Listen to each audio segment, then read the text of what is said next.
is late. Therefore, there's a possibility that Quinn is pregnant.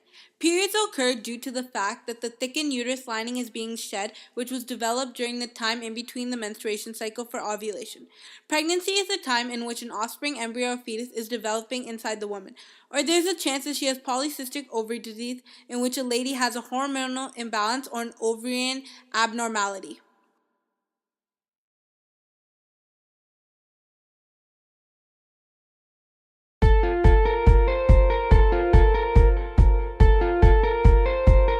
A prenatal ultrasound, also known as a sonogram, is a non-invasive diagnostic test that uses sound waves to create a visual image of your baby, placenta, and uterus, as well as other pelvic organs. This medical technology can be used to diagnose a missed period or other symptoms as a pregnancy, as well as your physician to gather valuable information regarding your pregnancy. You may also have a sonogram as part of a genetic test, such as corneal villus sampling or amniocentesis, or at any other time if there are signs of a problem with your baby.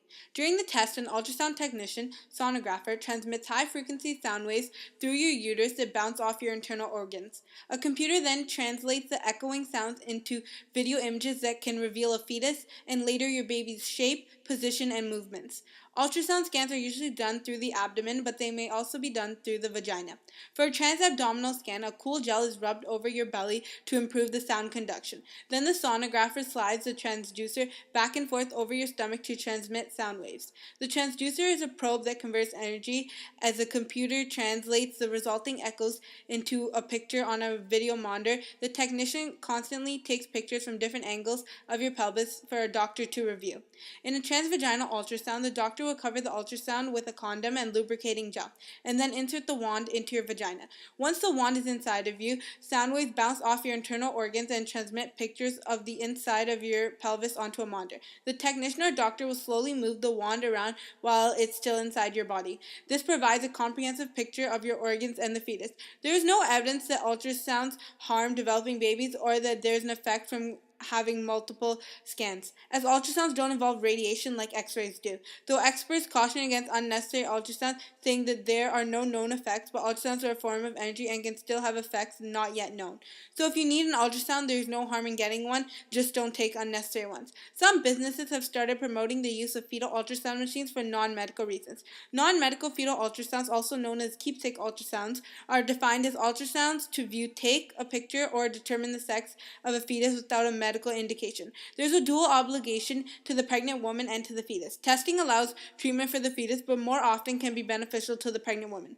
Like knowing the sex can influence gender discrimination, though it can limit a woman's sense of control over the decisions made about her pregnancy by allowing third parties to be involved, breaking patient-doctor confidentiality, and influencing consent. Thus, ultrasounds are medical technologies that can be used to diagnose a female's missed menstruation cycle as a pregnancy.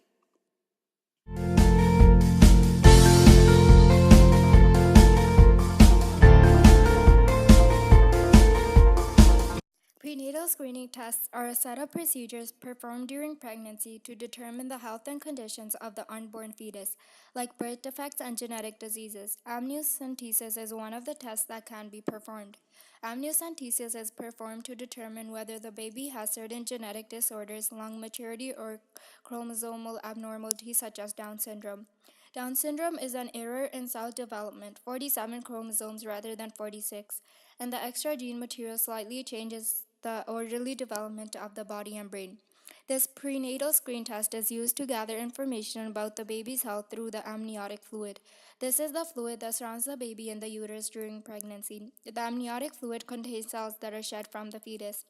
Before the start of the procedure, a local anesthetic can be given to the mother in order to relieve the pain felt during the insertion of the needle used to withdraw the fluid.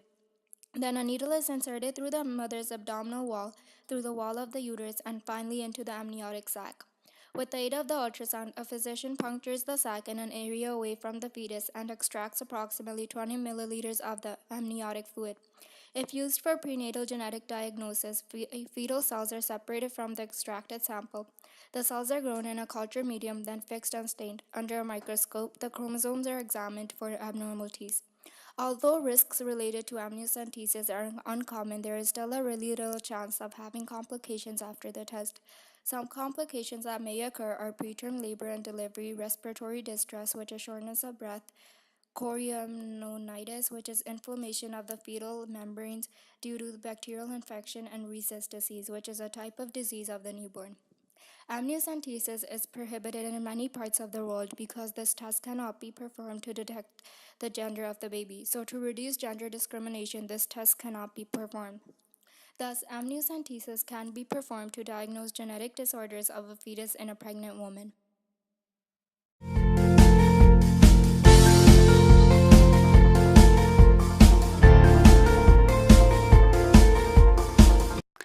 Quinn's late period is caused by her hormonal imbalance, which causes more insulin to produce in the pancreas. By secreting more glucose in the cells, the insulin affects her ovaries, which cause more androgen, and can result in an interference with her ovaries' ovulation period.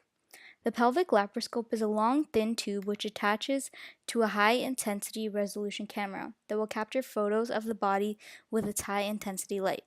The technology is minimally invasive since the laparoscope will show any abnormalities that may occur in the uterine cavity, tissue, or if the ovaries have enlarged or have abnormalities as well, which can test why Quinn has her late period or can help if she has any conditions that may result from her hormones as a cause of her missed period. The procedure begins with the patient receiving an anesthesia. Next, the doctor will make small incisions above the center of the belly after the anesthesia has taken effect. Then the doctor will insert the laparoscope through the cut and make at least 4 dime-sized cuts close to the pubic hairline, which will help drain excess fluid from the body during the procedure. If needed, the doctor may also insert a uterine manipulator so the pelvic organs come into place of the laparoscope. After the appropriate photos are taken, the doctor will then remove the instruments from the body and will close and bandage the incisions. After the procedure, the patient will remain monitored to check blood pressure, temperature, pulse, and breathing rate prior to the procedure. And some risks that may be developed after this test are chills, fever, shortness of breath, increased abdominal pain, vaginal bleeding, and a menstruation cycle that is usually heavy or filled with clots.